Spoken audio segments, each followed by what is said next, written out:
boys and girls. Welcome to our story time. I'm sure you're happy wherever you are, just like I am. Okay, today our topic says keys to greatness. What did I say? Keys to greatness. I've brought a bunch of keys with me here today. I'm sure you are seeing that there are many of them. If I may ask you, boys and girls, which of these keys do you think is the most important? The key that you think, Mama, you can't do without this one. Tell me, which one of these? Is it this one? Or is it the car key? Or is it this one? Let me tell you, boys and girls, all these keys are very, very important. If I want to drive my car, I can't do without this key.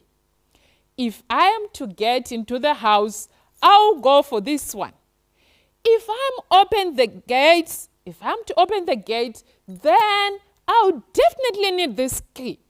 But if I am to open the pantry, I will need this key. And you know what? I also have this key for my wardrobe. So if I want to change my clothes, I can't use the car key. I can't use the gate key. No, I am not also going to use this other key. I'll definitely use the wardrobe key. But that's not all. I also have this one. It looks so tiny, but if I am to open my briefcase where I put all my important documents, then I'll need this key. So all these keys, they are important in their own way. In Mark chapter 9, verse 35, at one time, the disciples went to Jesus and they wanted to know who among them was greater than the other. You know what Jesus said? He said, if any one of you wants to be the first, he must be the very last. Not only that, actually, he has to be the servant of all. Wow, is that nice? You want to be the greatest, you want to be the first, but be the servant of all. It's not just disciples who argue about who is important, who is greatest, and stuff like that. I've even heard big people, some saying, because I have money, I'm the greatest. Some saying, because I have degrees, I'm greatest. But think of those other people who may seem to be doing nothing in life, but they are also important in life. God gave us those people for a reason. Each one of us, we have a certain role that we play. Think about your family. I know there's daddy. He may be going to work. He may be buying groceries. But who does the cooking? Either there's auntie or there's mommy. Your sister is also there. She assists you with homework. How about if she was not there? And your little brother, that one who seemed to be annoying, he or she seemed to be disturbing you. But I know there are times when that little one does something that you can't do. So they are also important. Just like my key ring, you can't say the car key is important. Oh, my bedroom keys are important. Oh, the gate key is important. All of them. That's why I keep them on a key ring, because they all play an important role. So the next time you are tempted to think that you are the person, you are greatest, think about my key ring. All of them, they play an important role. So you may be excelling in one area, but you definitely need someone else in another area. So you ought to value each other. Remember what Jesus says, if any one of you wants to be the first, he must be the very last and a servant of all.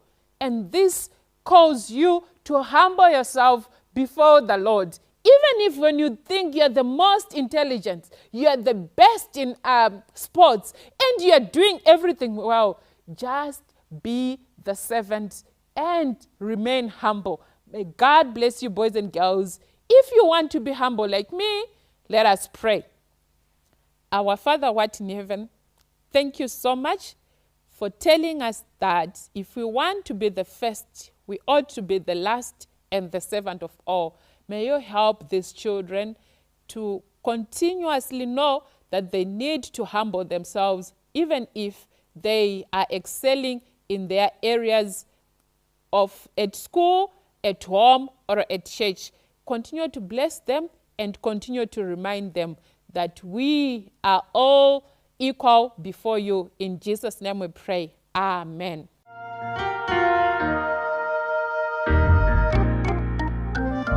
This little light of mine, I'm gonna let it shine.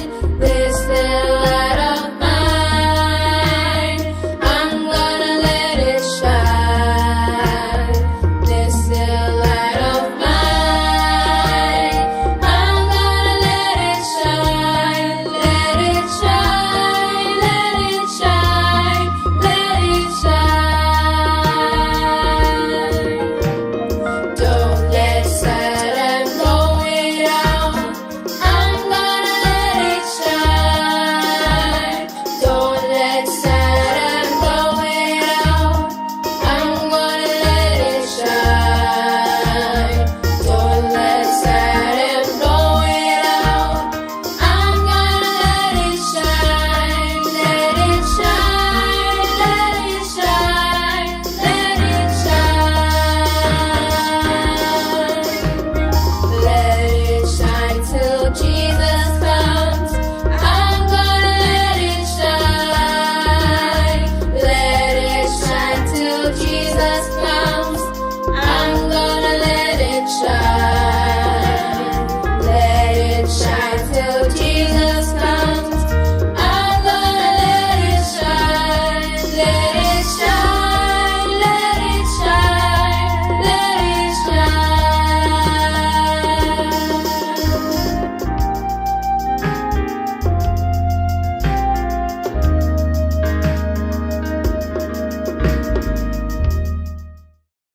Ndinoda kutaura kuti ndaponeswa ngero paro pamsana popemudza wake ndichagara kumushako ndaponeswa ngero parake renyenye ndaponeswa sendichiri mwana wake ndinofara ngekuti Jesu auya kundiponesa ngekuti kupenya kwakeko kuri kunditungamira ndaponeswa ngero parake renyenye ndaponeswa sendichiri mwana wake ndinotondera muponesi ndichiri kufunga ndiye ndiri kuimba nguva dzese ngerudo rukuru rwake ndaponeswa ngero parake renyenye ndaponeswa sendichiri mwana wake ndichamuona mambo wangu ndoita mutemo wake achiri kunditungamira dakara kumusha kwake ndaponeswa ngero parake renyenye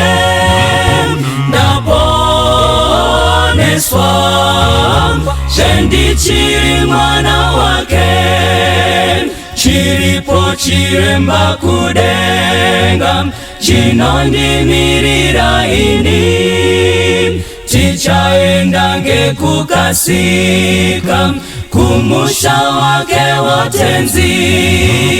Ndaponeswa ngero para kerenyenye, ndaponeswa sendichiri mwana wake, ndaponeswa ngero para kerenyenye, ndaponeswa sendichiri mwana wake.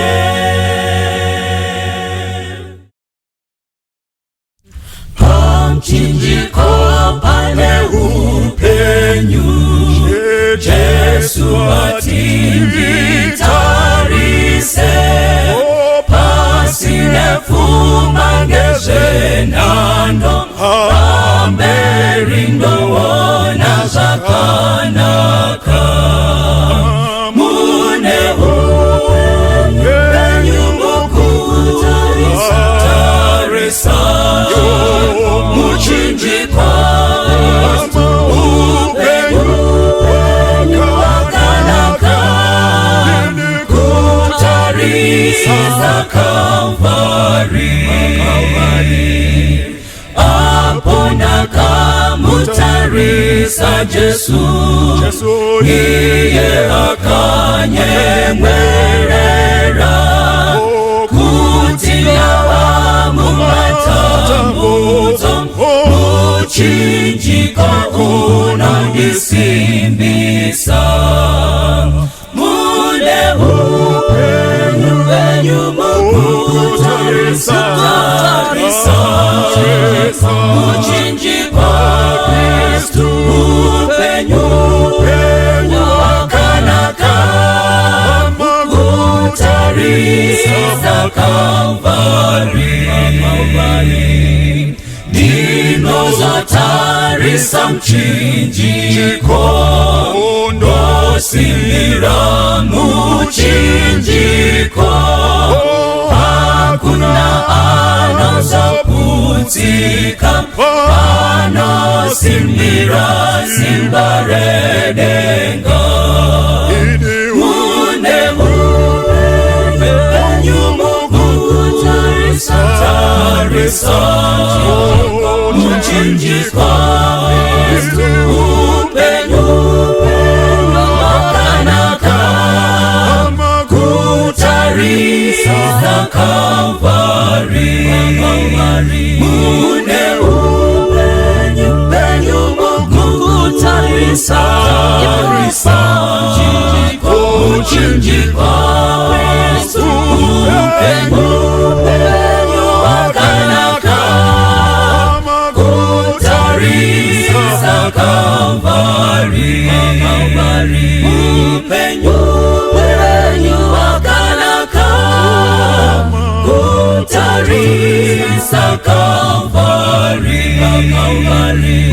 Upenyu wakanaka, kutarisa Kalvari.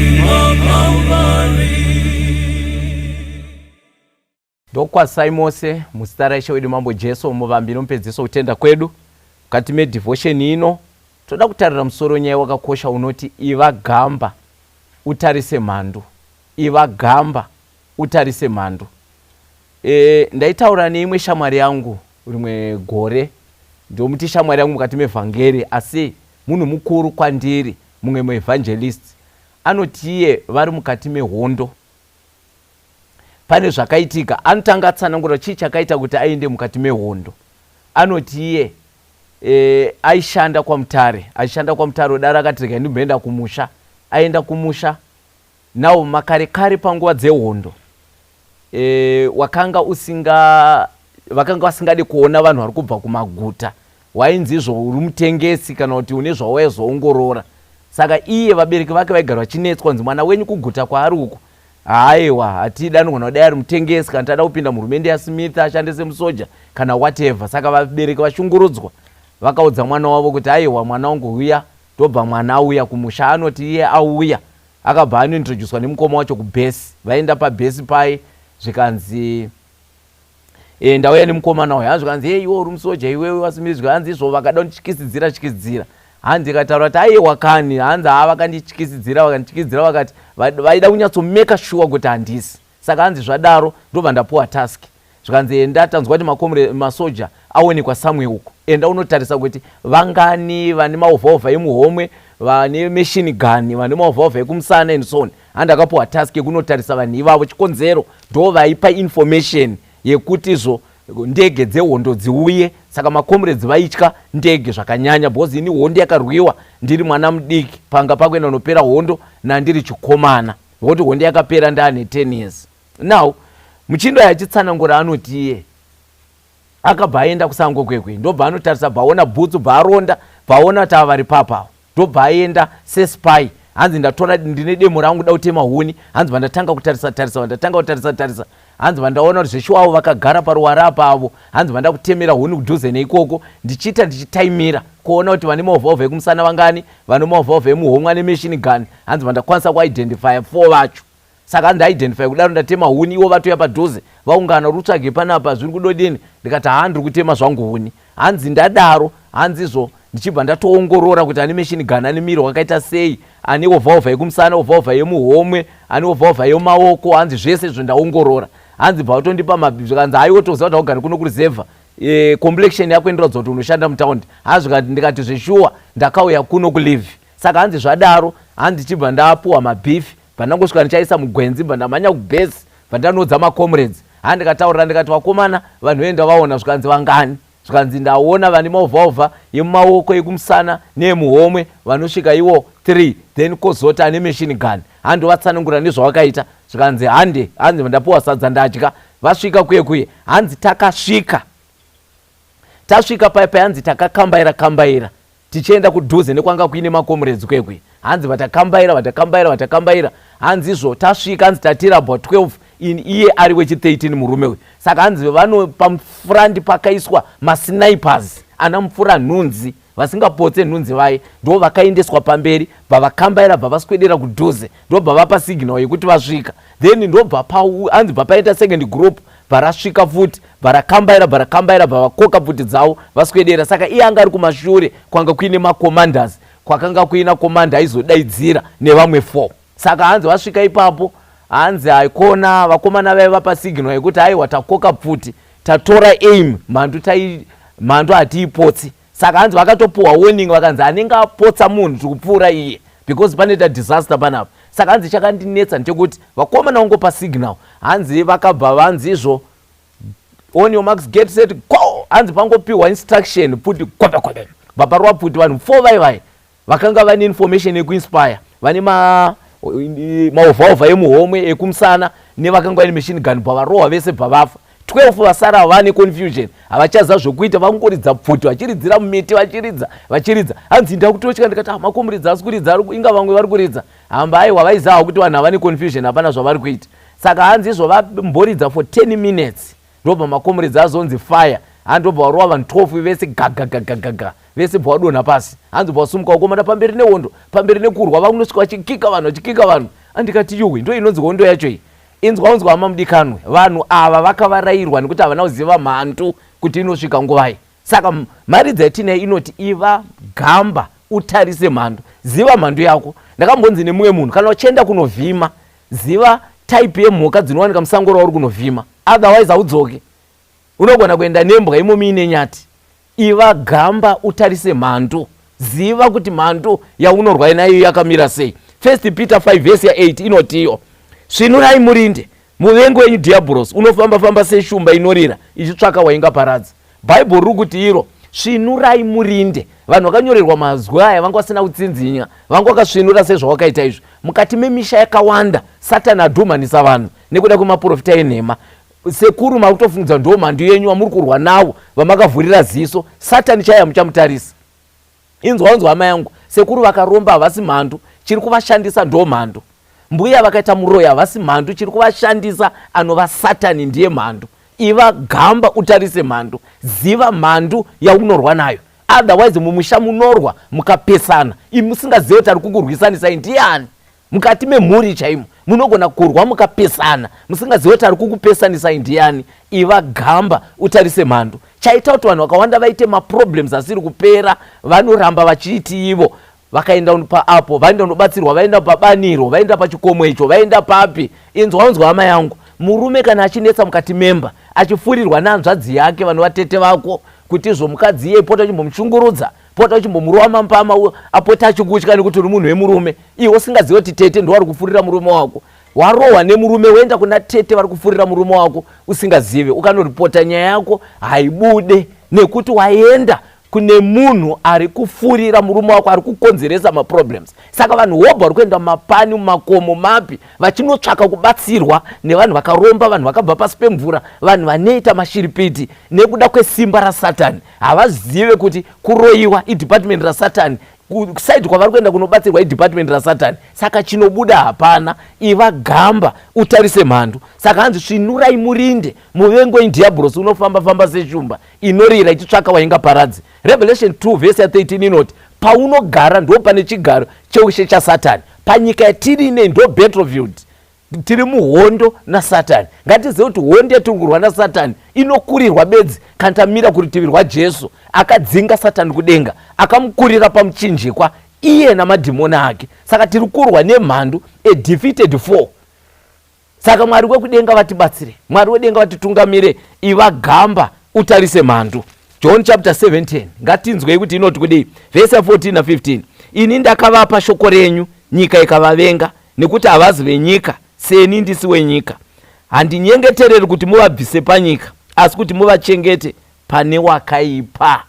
Jesu anoti Baba, ini ndakavapa shoko renyu vanhu ava, nyika yakabva yavavenga nekuda kweshoko. Kureva kuti shoko raMwari rinogona kukonzera kuti tiite vavengi, vatisina kuvenga asi vakativenga nekuti chiedza nerima hazviyanani. Zvikana Jesu ndakavapa shoko, nekuda kweshoko iroro nyika yakavavenga, but handivanyengetereri kuti muvabvise panyika pane mhando dzavo, but ndinovanyengeterera kuti muvachengete vachifamba panyika inokuvadzwa.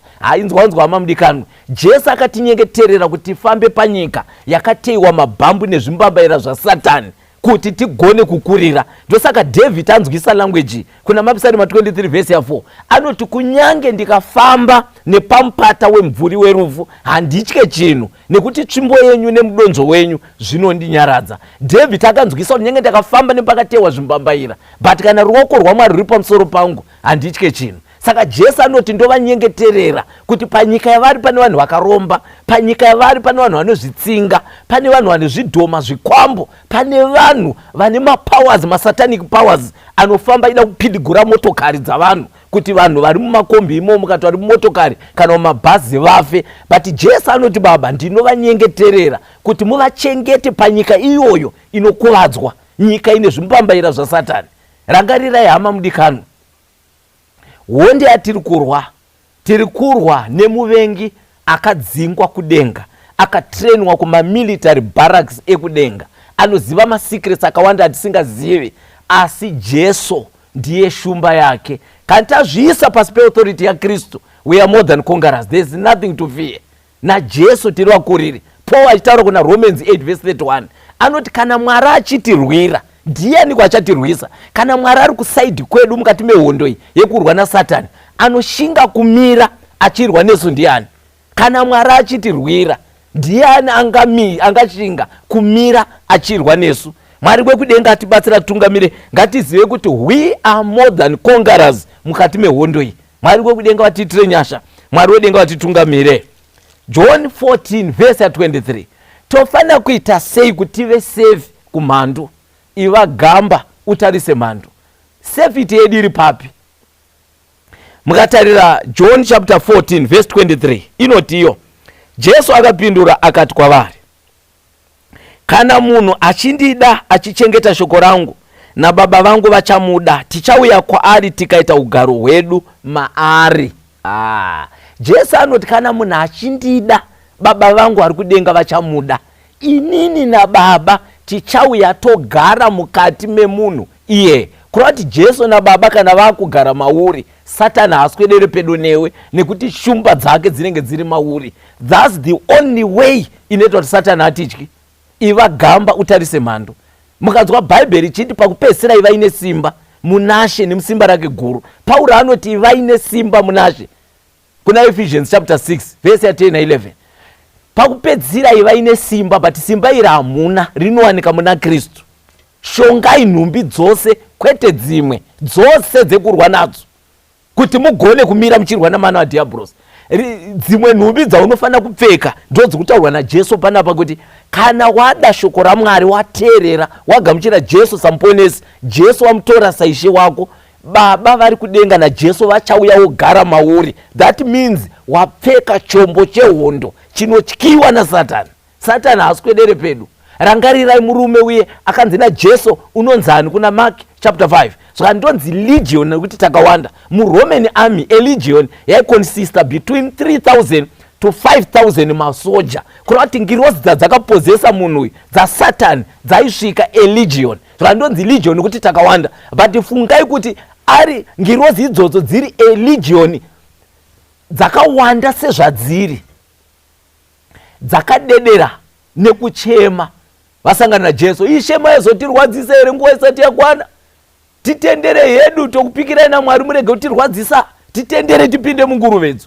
Madhimoni nekuwanda kwawo ari ma-thousands akadedera, Jesu akamira. So Satani haamiri. Kana uchida kutyisa Satani, mira naJesu. Koka Jesu ave mupenyu hwako. Jesu ishumba inodederwa namadhimoni ose. Ende Satani unoziva kuti iye namadhimoni ake vachaparadzwa naJesu zvekusazovepo futi. Izvo zvanozviziva, it's a fact. Mwari wekudenga atibatsire, Mwari wedenga atitungamire. Saka Jesu anoti kana mukada shoko rangu, Baba wangu achakudai, inini naBaba tichauya togara mamuri. Hama mudikanu, koka Jesu naBaba vayazogara mauri. Ko kana Jesu naBaba mauri vasimo, Satani anotora advantage yakaita sei? Mateo chapter 12 verse 43 to 45. Verse 43. Zvino kana mweya wetsvina wabuda kumunhu, unopota panzvimbo dzisina mvura uchitsvaka zororo uchirishaiwa. Zvino unoti ndichadzokera kumba kwangu kwandakabuda, asi uchisvika unoiwana isina chiro, yakatsvairwa, yanatswa. Handi muri kupabata here apo? Zvikanzi kana mweya wetsvina ukabudiswa, unonotsvaka pekugara. Wagamuchira Jesu samuponesi, wabhabhatidzwa achisikwa achitsva, Jesu naBaba vauya vagara mauri. Saka mweya wetsvina waburitswa uyoyi, nekuti Jesu ndiye akugaramo, unonotsvaka pekugara uchishayiwa. Handimona, kana watsvaga kwese kwese uchishaya, unoita sei? Toenderera mberi. Verse 44. Zvino unoti ndichadzokera kumba kwangu kwandakabuda, asi uchisvika unoiwana isine chiro, yakatsvairwa, yanatswa. Wadzoka wodongorera kuti matakadzingwa muna arimo here, wotoona imba iri vacant, hapana arimo. Wobva waziva kuti pai ndakaburitswa nekuti ndaive 1. Saka ndoita sei this time? Rega ndotora reinforcement. Unoita sei? Verse 45. Zvino unoenda ndokutora mimwe mweya minomwe inopfuura nekuipa, ndokupinda ndokugaramo. Kupedzisira kwemunhu kwakaipa kupfuura kutanga kwake. Hama mudikanwa, Bhaibheri riri kuti iro mweya yetsvina iyi inoti alright, paipe ndakaburitswa nekuti ndandiri 1. Regai ndiende ndinotora reinforcement. Hanzi unonotora mamwe madhimoni 7 akaipa kukunda dhimoni rakamboburitswa racho. That means dhimoni rikaenda kukempi yamadhimoni rinonovheta. Iwo ndakakukunda kuipa Sara iwewe, asi wakanyanya kuipa kukunda inini uya. Iwo ndakakukunda kuipa Sara iwewe, iwewe wakandikunda wakaipa maningi kukunda inini uya. Hanzi rinotora mamwe madhimoni 7 akaipa kukunda dhimoni iroro. Ouya iri a team of demons yopinda yogara mauri. Kupedzesera kwako kwakaipa kupfuura kutanga kwako. Don't entertain mademons, don't entertain bad habits. Satani anowana mukana wokupinda muupenyu hwako. Kuna umwe vanhu ndinouraya munhu inini, ndinokuwadza munhu inini, ndinokuendera ujeri, unokuenda zveshuwa. Satani akaona kuti ndo attitude yako, one day anokusenzesa pane izvozvo. Inda usingataura zvinhu zviri positive.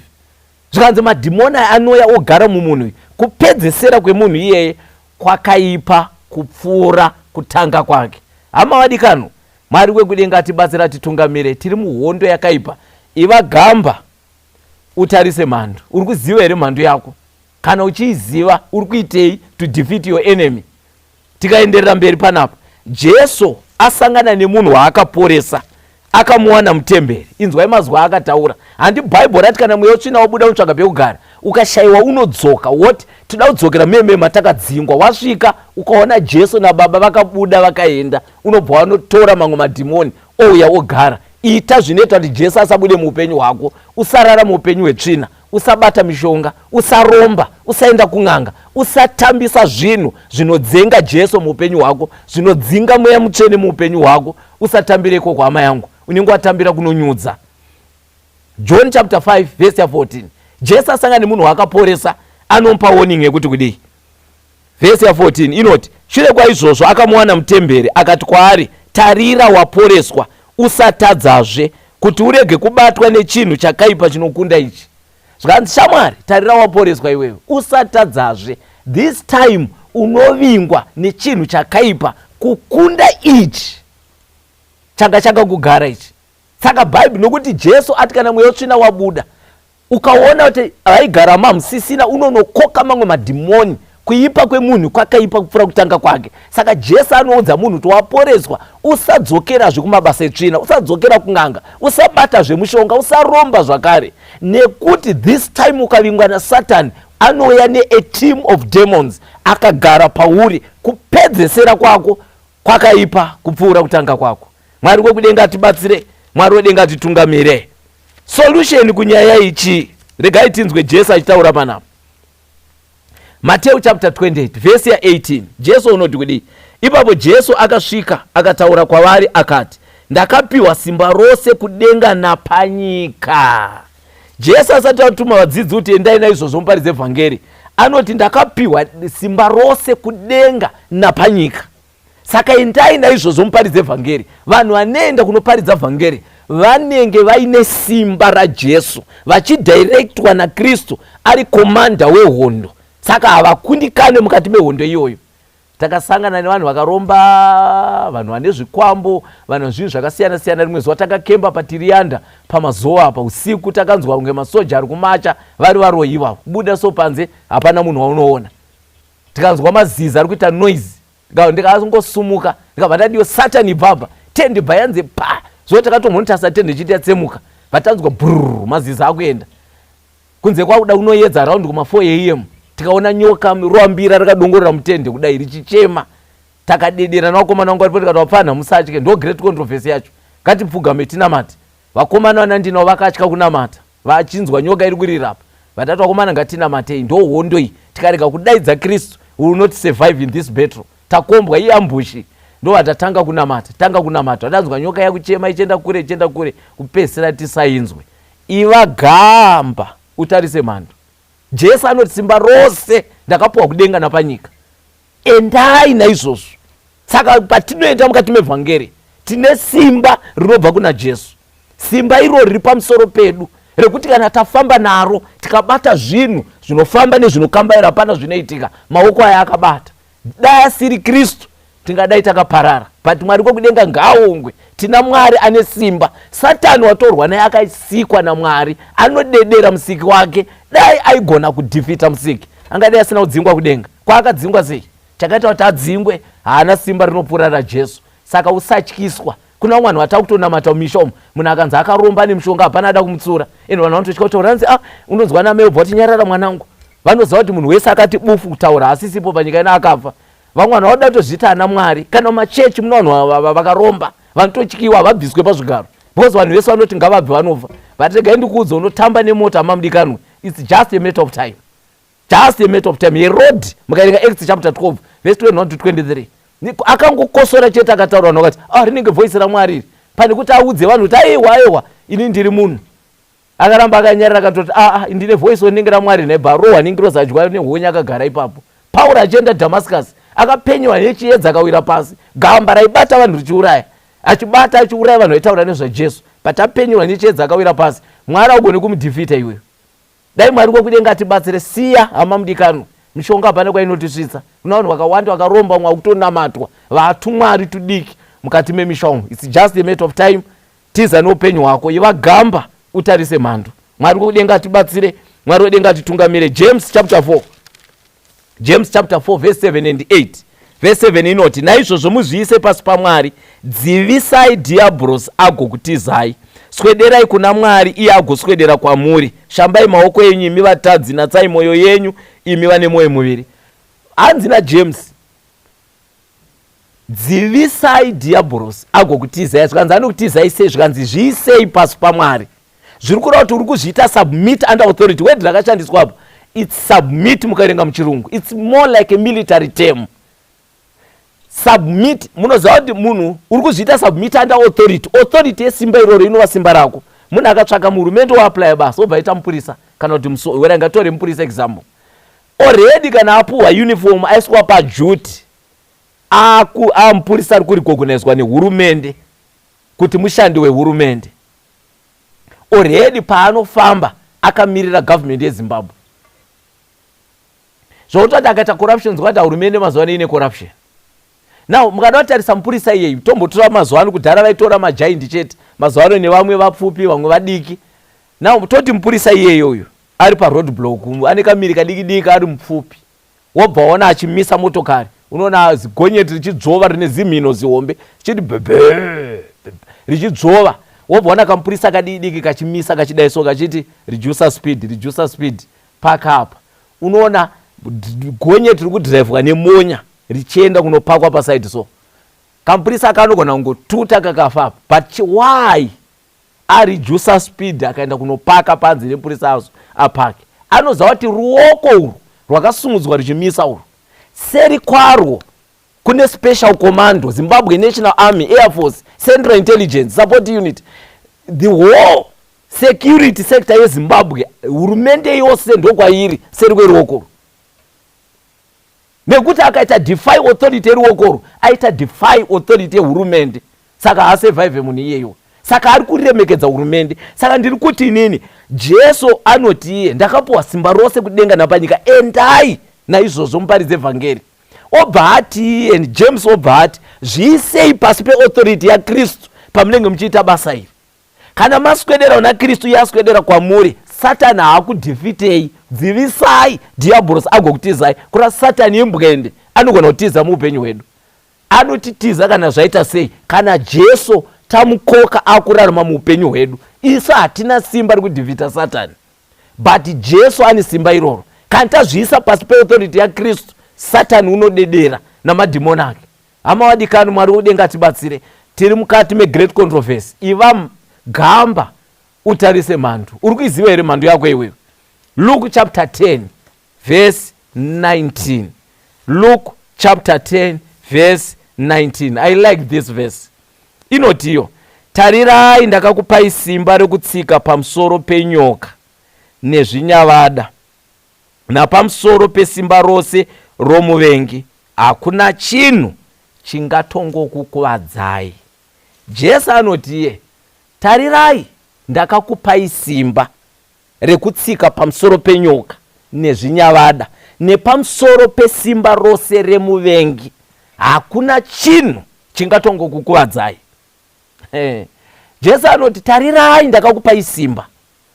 Simba iri toripiwa kana taita sei? Mukaerenga John chapter 1 verse 12 inoti vose vakamugamuchira wakavapa simba. Saka simba raSatani, sainzi dzake nezvese zvaanoita, Jesu ari kuti akatipa simba pamusoro paSatani nemaagenzi anoshanda nawo, varoi, vakaromba, vanonzi vane mishonga yakaipisa zvikuru, vanonzi ava havatangwe ava. Jesu anoti tarirai ndakakupai simba rekutsika pamusoro penyoka nezvinyavada napamusoro pesimba rose romuvengi, hakuna chinhu chingatongokukuvadzai. Hama mudikanu, kana uchida kuti Satani akutye, daidza Jesu auye mukati meupenyu hwako. Kana uchida kuti vanhu vakaromba pamba penyu vatame, daidzai Jesu auye muupenyu hwenyu. Rimwe gore ndakadaidzwa kuchitungwisa uko, ndaenda neimwe shamwari yangu, tadaidzwa nevamwe mai vaigara pamba nabamunini wavo nemumwe munhu. Zvikanzi munhu waMwari upenyu hwanetsa, kweinda vakavaka imba yakanaka in 8 roomed house, but wanga wagara pa next door. Vaiti vakagara pasofa iri vanetwa mukadzi, vakagara pasofa iri vaneta nge munhu ari mufiriji, vanotonhorwa kumerera kuita nge vapinda mucold room. Vakachinja vakagara rimwe sofa racho vaita nge munhu apinda muoven kudikitira kudai so vachitsva. Vanga vasagara mumba mavo, vakurara pa next door. an 8-roomed house vakanga yasara. Ndikavati amai, Jesu anoti ndakakupai simba rekutsika pamusoro penyoka nezvinyavada napamusoro pesimba rose remuvengi. Musatiza pamba penyu, musatyiswa naSatani. Satani akadhivhitwa kare pamuchinjikwa. Dzokai pamba penyu. Pavakauya tikati ngatinamatei, tichinamata takanzwa ngemasbestas ari kuvhurwa pamusoro pari kubuda zvinhu kuti kwam. So at times I was tempted kuda kutombosvinura kuti chiko chikumboitwa tenge masbestas ari kukwadaburwa achibviswa, hatizivi kuti zvii zvaibuda kana zvii zvaitika, but takaramba tichinamata kusvika kwaita runyararo, tikabva tati amen, tikapedza. That was that. Hazvina kuzoitika futi pamusha waamai avo. Chikonzero chii? Jesu akanga azotora nzvimbo yake. Bamunini vaigara ipapo vakabva tikazonzwa kuti vakaoneka vakati ndine zvandaikuita panapa, ini ndafunga hangu kuti ndiende ndakubva panapa. Aiwa garai zvikanzi aiwa panapa handichakwanisa kugara. Dzivisai diabhorosi agokutizai. Munotyirei varoi? Jesu akafa here? Inga Jesu akadhivhita Satani kare wani. Saka chamunotya chii?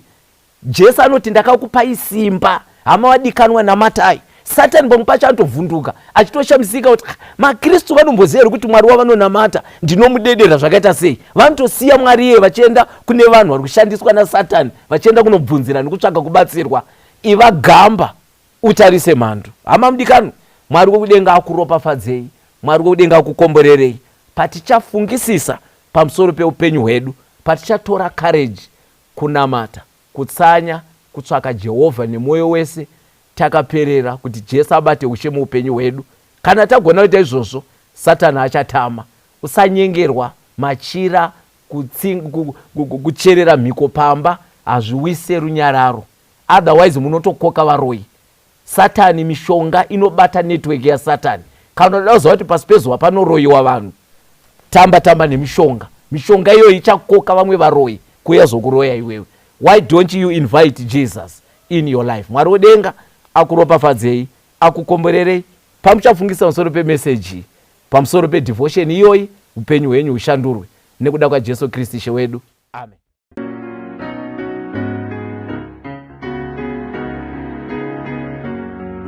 Mukristu mukatenzi yakutuma enonemu nondo mumaoko endasangana emuyedzishinga biro sekamba utarise mandu iwakamba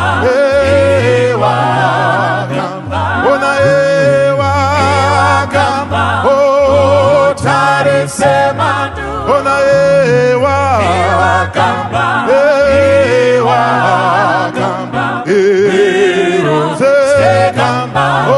utarise mandu kana mungozi chenjera ngwarira usatokere hakuna chishangu wakane weni maunga wakunde biro sekamba utarise mandu ona ewakamba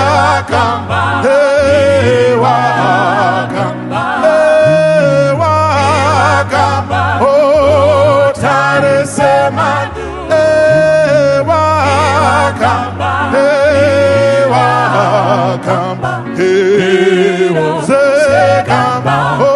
utarise mandu pasaratenzi zewira nesimba renda unise orwekomago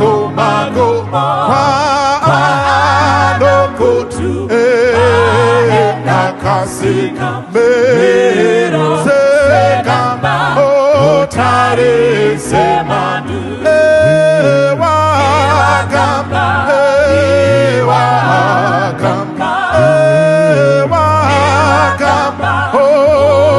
utarise mandu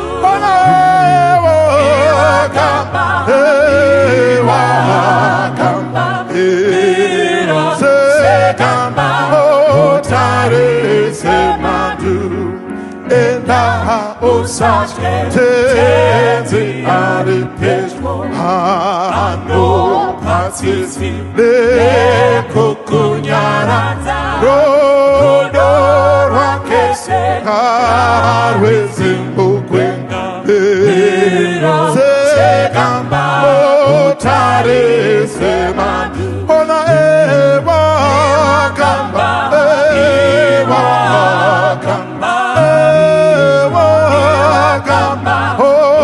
utarise mandu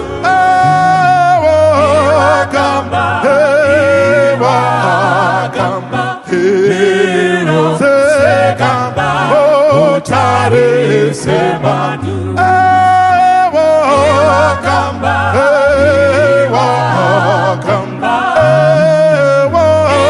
Kamba Tare Semanu Kamba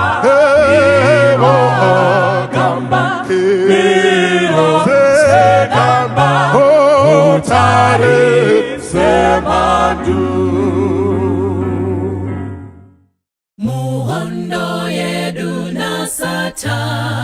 ni mwari wangu mundivige muruoko rwenyu Jesu chete ndiye mtungami riwe hondo yeruponeso mwari wangu ndinovuma ndiri uto handirambi kufa ndinemi kufa ifuma